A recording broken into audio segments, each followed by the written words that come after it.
Good morning, and thank you for joining me for another 5 good minutes with the Word. I'm Barry Bryson, and we are continuing our study of the life and letters of the Apostle Peter by beginning our study of 2 Peter today. I thought between 1st and 2nd Peter, I would go ahead and read from the Annals of Tacitus the description of the persecution that the church is enduring and that resulted in the executions of both Peter and Paul in Rome during Nero's reign following the fire of Rome. Anyway, in the Annals of Tacitus, Tacitus, just a few decades after these events, writes about the way the Romans blamed the burning of Rome, the fire in Rome, on Nero, which is almost certainly the case, and how Nero tried to divert attention away from himself. And he writes, all human efforts, all the lavish gifts of the emperor and the propitiation of the gods did not banish the sinister belief that the fire was the result of an order by Nero. Consequently, to get rid of that report, Nero fastened the guilt and inflicted the most exquisite tortures on a class already hated for their abominations, called Christians by the populace. Christus, from whom the name had its origin, suffered the extreme penalty during the reign of Tiberius at the hands of one of our procurators, Pontius Pilate. And a most mischievous superstition, thus checked for the moment, again broke out, not only in Judea, the first source of all evil. I think that's editorial, don't you think? But even in Rome, where all hideous and shameful things from every part of the world find their center and become popular. Yep, that's editorial. Accordingly, an arrest was first made of all who pleaded guilty. Then upon their information, an immense multitude was convicted, not so much for the crime of burning the city, as of hatred against mankind. Mockery of every sort was added to their death.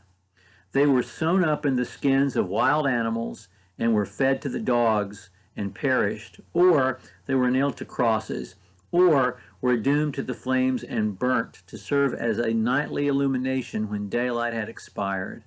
Nero offered his gardens for such a spectacle and was exhibiting a show in the circus while he mingled with the people in the dress of a charioteer and stood aloft on a car. Hence, even for a criminal who deserved extreme and exemplary punishment, there arose a feeling of compassion, for it was not, as it seemed, for the public good that they were being tortured and executed, but in order to glut one man's cruelty that they were being destroyed. It's an amazing account and a chilling account, and lets you know exactly what was happening when Peter was writing 1st and 2nd Peter. Okay, let's introduce 2nd Peter. Paul's dead. We've already established that by our reading of the last few verses of 1 Peter. And Paul's guys in Rome are now working with Peter, who is also in Rome, and almost certainly in prison. He writes 2 Peter on the eve of his execution, something that he makes clear right there in the first chapter, beginning with verse 12. I'm about to be executed. I know this. Jesus has told me this, and so I need to write this before I go. 1 Peter was about persecution and how the church is going to face persecution, because the persecution is not going to be relentless. It's going to come in waves. In fact, between 149 AD and 282 AD, there won't be any empire-wide persecution of the church, although there's several incidents of local persecution because of Hadrian's Rescript, which we may talk about later. But there will be multiple attempts at genocide, of just exterminating all Christians. And so 1 Peter is written to explain how we survive this. Not just survive it with our lives intact, that's secondary.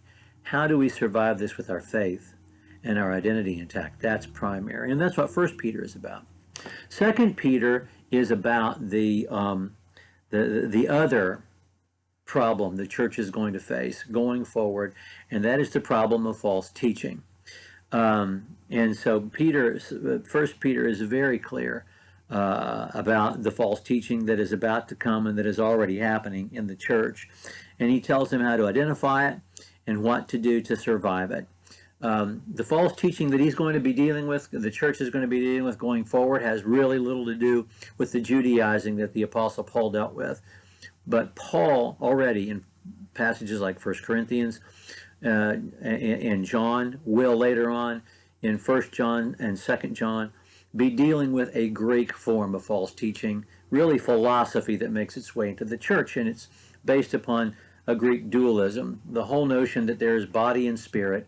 They have nothing to do with each other, or they are antithetical to each other, and that expresses itself in so many ways, in opposite ways. If you believe that flesh is evil and spirit is good, then you can become an ascetic, and you can deny your flesh, and you can layer on all kinds of Pharisaic sort of rules of what you can and can't do and can and can't eat. And people did that. Also, if you believe that flesh is evil and spirit is good, then you can say to yourself, as the Corinthians were saying, meat's for the belly and the belly for meats. I have a soul that I devote to God, and I have a body that I devote to pleasure, and that's just perfectly natural. And that expressed itself. Also, if you believe the body is evil, or different, or apart from the soul, then you start to deny, and this is the worst part, the bodily appearance of Jesus on this earth. And anyone who does this is an antichrist. That's what John says in 1 John. This is the big issue that's going to be faced, is that Jesus Christ actually came in the flesh. And so the eyewitnesses, the experiencing of Jesus with our senses to know that he was here, that we had our hands on his shoulder, that we saw him with our own eyes, we sat down and ate with him, and we watched him. All that's going to be so important to fight to combat this false teaching. The key word in 2 Peter is knowledge. The book begins with the word knowledge and it ends with the word knowledge.